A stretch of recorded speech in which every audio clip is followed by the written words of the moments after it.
سلام و عرض ادب. خب آقا امروز یه فیلتر شکن آوردم براتون عین ماه.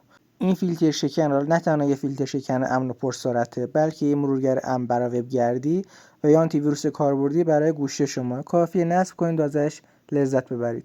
خب من طبق معمول نصبش کردم برنامه رو. شما میتونید هم توی گوشی اندرویدی، هم توی گوشی iOS و هم توی ویندوز نصبش کنید. من توی اندروید نصبش کردم و آموزش هم توی اندروید هست. برای ثبت نامش نیاز به فیلتر شکن من حالا برام نبوده، ولی خب شما اگر به مشکل مواجه شدید میتونید فیلتر شکن فعال کنید برای ثبت نامش. اگر سوال میپرسید که خب از چه فیلتر شکنی استفاده کنیم، قبلا ویدیوش داخل چنل آپلود شده، کافیه نگاهی بهش بندازید. خب من برنامه رو بازش میکنم، روی Accept and Continue کلیک میکنم. نیازی نیست این گزینه رو فعال کنید. بعد اینجا چون ما اکانت نداریم عملا روی Create Account کلیک میکنیم، یکم صبر میکنیم.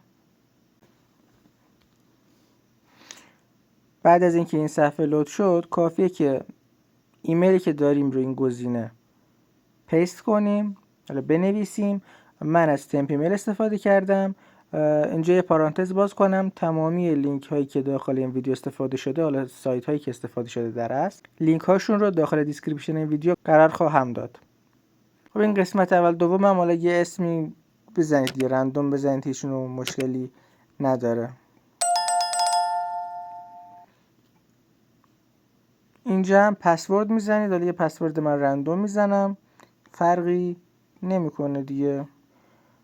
شو پسورد میتونید بزنید، پسوردتون رو ببینید و این گزینه هم مثلا نیازی نیست فعال کنید برای ارسال پیام از طریق ایمیل.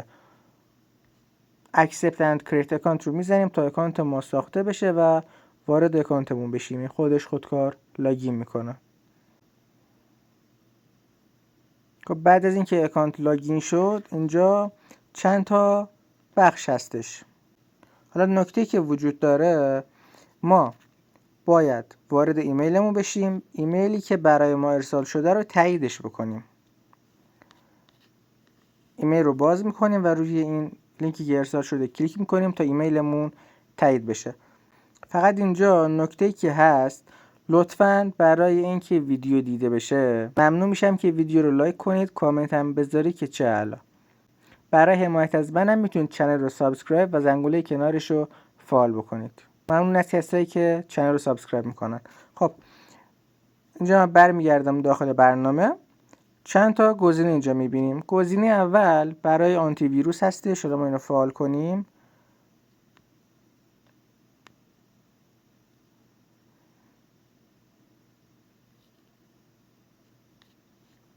این بخش میاد شروع میکنه به اسکن و بقیه ماجرا که خب من از اونجایی که نمیخوام ویدیو طولانی بشه اینجا کامل توضیح نمیدم، ولی خب شما میتونید اینجا رو کامل چک بکنید. یا آنتی ویروس کامله دیگه.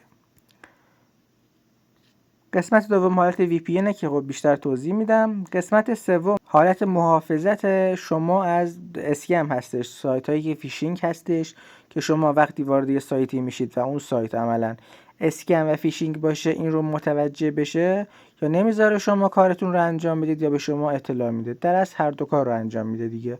و در آخرین گزینه آخری، این قابلیت رو خود گوگل هم داره. اگر خواستید، دارم من چون نمیخوام ویدیو طولانی بشه بیشتر کامل توضیح نمیدم، ولی اگر خواستید میتونید داخل کامنت ها اعلام کنید یه ویدیو در رابطه با این موضوع من براتون بگیرم. این قابلیت چیکار میکنه؟ میاد حالا از شما ایمیل میخواد، پسورد میخواد، میاد این چیزایی که بهش دادید رو بررسی میکنه داخل دارک وب و جاهایی که حالا اطلاعات پخش میشه و به شما میگه که آقا این ایمیل و پسوردهایی که دارید جایی قبلا پخش شده یا نه. این رو خب گفتم داخل گوگل هم این گزینه کلا هستش. حالا برمیگردیم عقب، وارد قسمت VPN میشیم. اینجا روی Get Start کلیک میکنیم و با همچین صفحه مواجه میشیم. وارد تنظیمات میشیم. اینجا چیزایی که باید بهش دقت بکنید.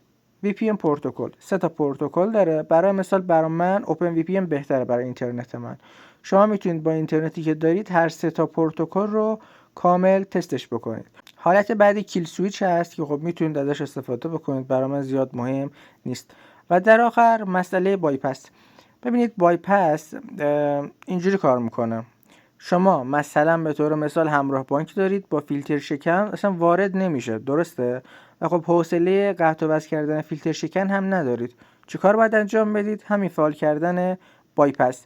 میاد اینجا هر برنامه‌ای که نیاز به فیلتر شکن نداره رو انتخابش میکنید و این رو سیوش میکنید. وقتی فیلتر شکن فعال باشه و وارد این برنامه ها بشی، فیلتر شکن خودش حالا یه جورایی خودش رو قطع میکنه، قطع نمیشه ولی خب از فیلتر شکن از پروکسی که داره هم عبور نمیده و شما میتونید با آی پی اصلیتون، با آی پی ایرانیتون از اون برنامه ها استفاده بکنید، مثل همراه بانک که اونجا توضیح دادم.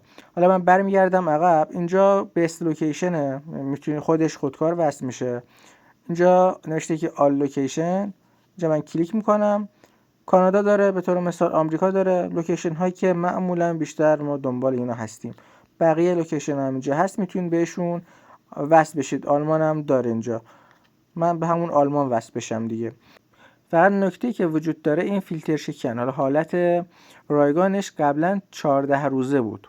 خب الان که من نگاه کردم دیدم شده 1 ماهه، یعنی 1 ماه کامل میتونید بدون محدودیت ازش استفاده بکنید.